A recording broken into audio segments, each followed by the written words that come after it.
Assalamualaikum warahmatullahi wabarakatuh. Perkenalkan, nama saya Siti Nurhalisa, mewakili kelompok 2 kelas 10 IPA 2. Di sini saya akan menjelaskan tentang rangkaian ibadah haji. Haji merupakan salah satu kewajiban umat muslim. Tiap tahunnya, jutaan umat muslim dari penjuru dunia berkumpul di Arab Saudi untuk melaksanakan haji. Apa saja sih rangkaian ibadahnya? Simak uraian berikut. 1. Ihram dan niat. Pelaksanaan ibadah haji dimulai pada tanggal 8 Zulhijjah. Jamaah melakukan ihram dibarengi dengan niat dari tempat asal. Setelah persiapan, seluruh jamaah haji berteduh di tenda sambil menunggu waktu wukuf di Arafah yang dimulai pada tanggal 9 Zulhijjah ketika matahari tergelincir ke barat. Wukuf di Arafah pada tanggal 9 Zulhijjah mulai waktu zuhur sekitar pukul 12 siang hingga matahari terbenam sekitar pukul 6 sore adalah waktu wukuf. Saat itulah jamaah memohon doa kepada Allah. Yang ketiga, mabit di Musdalifah. Ketika matahari tenggelam pada hari itu, jamaah meninggalkan Arafah menuju Musdalifah untuk menginap atau mabit. Perjalanan dari Arafah ke Musdalifah disebut melelahkan dan macet karena jutaan manusia berbondong-bondong menuju ke sana sambil mengambil kerikil untuk melontar jumrah. Yang keempat, jumrah Aqobah. Pada tanggal 10 Zulhijjah, jamaah bertolak dari Musdalifah menuju Mina sebelum matahari terbit untuk melontarkan jumrah Aqobah 7 lontaran. Setelah merampungkan melontar jumrah, jamaah dilanjutkan bertahalul atau mencukur rambutnya, kemudian diperbolehkan menggunakan baju biasa. Yang kelima, mabit di Mina. Setelah tahalul awal, jamaah kembali ke Mina untuk menginap minimal 2 hari, yaitu pada tanggal 11 sampai 12 Zulhijjah. Disunahkan melontar jumrah dengan 3 sasaran. Yang keenam, tawaf ifadah. Setelah merampungkan mabit dan melontar jumrah di Mina, jamaah menuju Makkah untuk melaksanakan tawaf ifadah dilanjutkan dengan sa'i. Bagi yang telah melaksanakan tahallul dan mabit di Mina, berarti rangkaian hajinya rampung bersama dengan pelaksanaan sa'i. Yang terakhir, tawaf wada. Wada berarti perpisahan.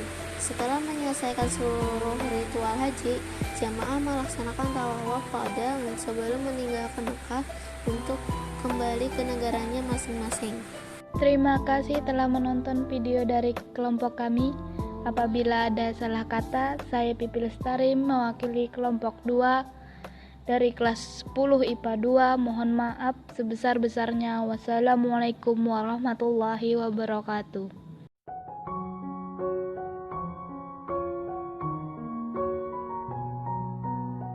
Selamat menyaksikan. Pak Ahmad adalah seorang pedagang kaki lima. Ia tinggal di Kalimantan. Pada suatu hari di bulan Ramadan, ia terpikir sebentar lagi ia harus membayar zakat, tetapi dia tidak tahu syarat-syarat dan cara dalam berzakat. Pak Ahmad pun pergi bergegas ke masjid untuk menanyakan kepada Pak Ustadz. Setelah sampai di masjid, Pak Ahmad pun bertanya kepada Pak Ustadz. Assalamualaikum Ustadz, saya mau menanyakan sesuatu. Sekarang kan sudah bulan Ramadan. Sebentar lagi sudah tiba waktu untuk membayar zakat fitrah. Bagaimana caranya saya membayar zakat fitrah tersebut, Pak Ustadz? Dan syarat-syaratnya apa saja? Pak Ustadz pun menjawab, zakat fitrah adalah zakat yang dikeluarkan dalam bentuk makanan pokok dan wajib dikeluarkan bagi setiap umat muslim menjelang hari raya Idul Fitri dengan tujuan membersihkan jiwa dan syarat serta rukun tertentu. adapun syarat wajib zakat fitrah sebagai berikut. Pertama, Islam serta merdeka. Dari Ibnu Umar radhiyallahu anhu mengatakan, Rasulullah shallallahu alaihi wasallam mewajibkan zakat fitrah dengan 1 sa' kurma atau 1 sa' gandum kepada setiap hamba sahaya atau orang merdeka, laki-laki maupun wanita, anak maupun dewasa dari kalangan kaum muslimin. Beliau memerintahkan untuk ditunaikan sebelum orang-orang berangkat melakukan sholat Id. Hadis riwayat Bukhari. Yang kedua, mempunyai kelebihan makanan sebesar 1 sa' untuk sehari semalam bagi seluruh keluarganya pada waktu terbenam matahari dari penghabisan bulan Ramadan. Yang ketiga, ketiga, orang-orang yang bersangkutan hidup di kala matahari terbenam pada akhir bulan Ramadan atau menjelang waktu maghribnya malam Idul Fitri, yakni tanggal 28, 29, dan 30 Ramadan sebelum salat Idul Fitri. Pada dasarnya, zakat fitrah bisa dibayarkan kapan saja sepanjang masih berada pada bulan Ramadan. Zakat fitrah bisa dibayar mulai dari hari pertama dimulainya puasa Ramadan hingga malam takbir menjelang hari raya Idul Fitri. Sebagaimana Rasulullah SAW bersabda, barang siapa yang mengeluarkan zakat fitrah sebelum salat, maka zakat tersebut diterima. Dan barang siapa yang mengeluarkannya setelah salat, maka zakat tersebut hanya sekedar sedekah dari beberapa macam sedekah. Hadis riwayat Abu Daud, Ibnu Majah, dan Hakim. Zakat fitrah hanya untuk orang miskin. Bagaimana yang tertulis di dalam Al-Quran, sesungguhnya zakat-zakat itu hanyalah untuk orang-orang fakir, orang-orang miskin, pengurus-pengurus zakat, para mu'alaf yang dibujuk hatinya, untuk memerdekakan budak, orang-orang yang berhutang, untuk jalan Allah dan untuk mereka yang sedang dalam perjalanan, sebagai suatu ketetapan yang diwajibkan Allah, dan Allah Maha Mengetahui lagi Maha Bijaksana. Quran Surah At-Taubah. Adapun rukun-rukun zakat fitrah yaitu: Pertama, niat berzakat fitrah, baik untuk dirinya ataupun orang yang menjadi tanggungannya. Yang kedua, adanya orang yang berzakat fitrah. Yang ketiga, adanya orang yang menerima zakat fitrah. Dan yang keempat, berupa makanan pokok penduduk setempat. Zakat fitrah hanya berupa makanan pokok dan tidak berbentuk uang karena tidak diajarkan oleh Rasulullah. Zakat fitrah untuk tiap-tiap jiwa adalah 1 sa, sama dengan 2,5 kg. Terima kasih Pak Ustadz. Sekarang saya sudah paham syarat dan rukun dalam berzakat fitrah. Insya Allah saya akan berzakat nanti. Pak Ahmad pun pulang ke rumah dan menghitung jumlah anggota keluarganya. Dan hari berzakat pun telah tiba. Pak Ahmad serta keluarganya pun telah menunaikan kewajiban dengan berzakat. Adapun proses dalam berzakat fitrah sebagai berikut. Seperti yang kita ketahui, zakat fitrah hanya berupa makanan pokok seberat 2,5 kg. Dan dibayarkan sebelum menjelang Hari Raya Idul Fitri. Serta hanya diberikan kepada orang-orang seperti fakir miskin. Pertama, niat karena Allah Subhanahu wa Ta'ala. Niat zakat fitrah untuk diri sendiri. Bismillahirrahmanirrahim. Nawaitu an ukhrija zakata al-fitri an nafsi fardan lillahi ta'ala. Artinya, aku niat mengeluarkan zakat fitrah untuk diriku sendiri fardu karena Allah Ta'ala. Niat zakat fitrah untuk istri. Nawaitu an ukhrija zakata al-fitri an zaujati fardan lillahi ta'ala. Artinya, aku niat mengeluarkan zakat fitrah untuk istriku fardu karena Allah Ta'ala. Niat zakat fitrah untuk anak laki-laki. Nawaitu an ukhrija zakata al-fitri an waladi fardan lillahi ta'ala. Artinya, aku niat mengeluarkan zakat fitrah untuk anak laki-lakiku fardu karena Allah Ta'ala. Niat zakat fitrah untuk anak perempuan. Nawaitu an ukhrija zakata al-fitri an binti fardan lillahi ta'ala. Artinya, aku niat mengeluarkan zakat fitrah untuk anak perempuanku fardu karena Allah Ta'ala. Niat zakat fitrah untuk diri sendiri dan seluruh keluarga. Nawaitu an ukhrija zakata al-fitri anni wa an jami'i ma yalzimuni nafaqatuhum syaran fardan lillahi ta'ala. Artinya, aku niat mengeluarkan zakat fitrah untuk diriku dan seluruh orang yang nafkahnya menjadi tanggunganku fardu karena Allah Ta'ala. Niat zakat fitrah untuk orang yang diwakilkan. Nawaitu an ukhrija zakata al-fitri an fardan lillahi ta'ala. Artinya, aku niat mengeluarkan zakat fitrah untuk fardu karena Allah Ta'ala. Setelah membaca niat dan menyerahkan zakat, orang yang menerimanya disunahkan untuk mendoakan orang yang memberi zakat dengan doa-doa baik.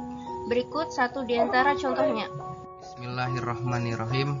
Ajaraka Allahu fima athaita wa baraka fima abqaita waja'alahu laka tahuran. Artinya, semoga Allah memberikan pahala atas apa yang engkau berikan, dan semoga Allah memberikan berkah atas harta yang kau simpan, dan menjadikannya sebagai pembersih bagimu. Hikmah zakat fitrah.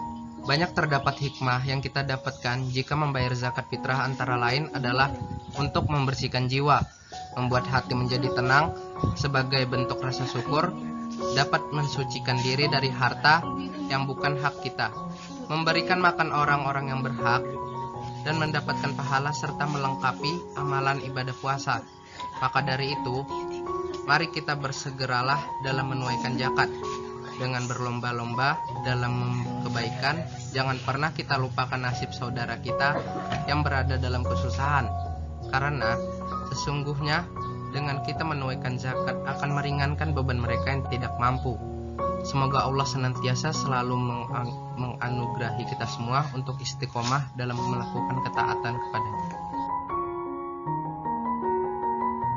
Terima kasih telah menyaksikan video ini. Semoga dapat bermanfaat. Kami selaku pembuat video memohon maaf apabila masih banyak kekurangan dan akan terus belajar lagi lantaran sifat manusia yang jauh dari kata sempurna. Wassalamualaikum warahmatullahi wabarakatuh.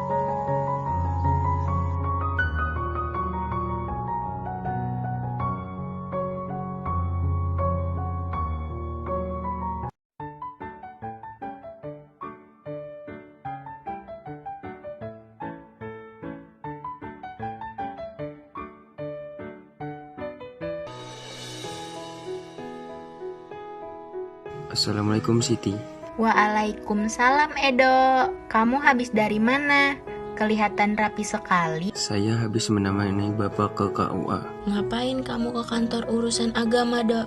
Orang tua saya ingin mewakafkan tanah untuk lokasi pembangunan masjid. Wakaf? Apa itu, Dok? Wakaf itu merupakan bentuk sedekah harta benda yang nilainya harus dikembangkan secara syariah. Hukumnya sunnah. Lalu, apa manfaatnya untuk kita? Manfaatnya ada banyak. Salah satunya kita akan mendapat pahala yang terus mengalir meski kita sudah meninggal dunia. Apa saja unsur wakaf? Unsur wakaf diantaranya ada 6, yaitu 1. Wakif. Wakif adalah orang yang memberi wakaf. 2. Nazir. Nazir adalah lembaga yang menerima wakaf dan mengelolanya. 3. Harta benda yang diwakafkan. 4. Peruntukan wakaf. 5. Akad. Dan 6. Jangka waktu wakaf. Adapun rukun dan syarat wakaf: 1. Pemberian wakaf. 2. Penerima wakaf. 3. Harta yang diwakafkan. Dan 4. Sikhat.